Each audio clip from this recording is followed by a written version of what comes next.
Hi, I'm Miles. Well, in the session, hopefully you found it helpful. Just really want to run through today some of the things we discussed in the session and just try and give you some confidence really going forward as to trying to stop overthinking some of the things that happen on the golf course.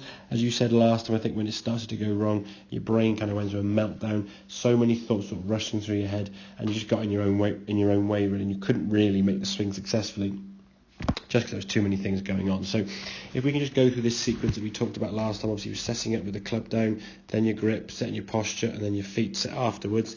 That's going to get you in a really, really good position. Okay, we can set the golf ball nice and consistently every single time and make some good swing. Now, just looking at this swing here now, if we actually look at the swing, the club goes away nicely now, a nice pushing away with the arms, the club now staying nicely on line with your hands and over your toe line. This for me now ticks a lot of boxes, very, very good position.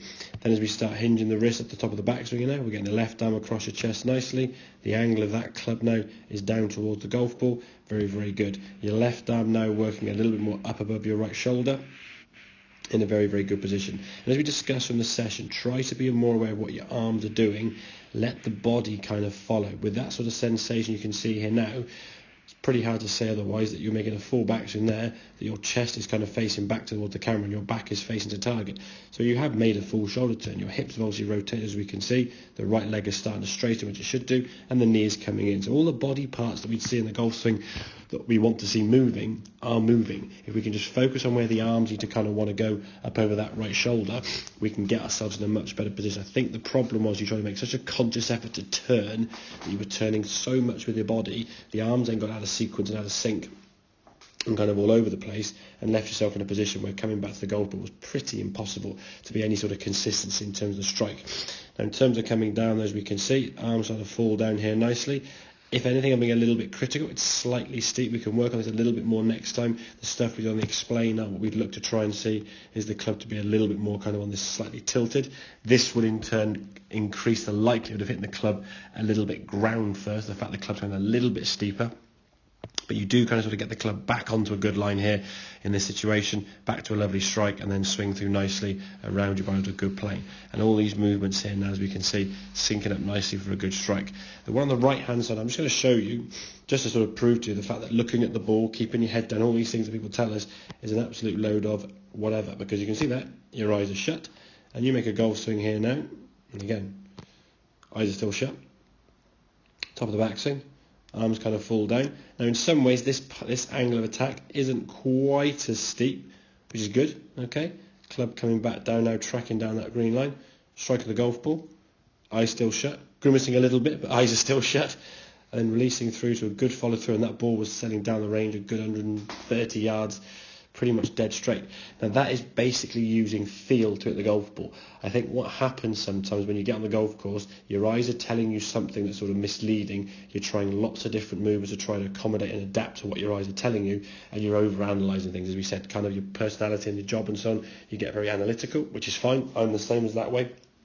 But we've got to try and get into a situation where we can think behind the golf ball here, and we're stood behind the golf ball, so in this position, looking down the fairway, down the target line to your shot, you can think about whatever you want to, the type of swing, the type of club, whatever it may be.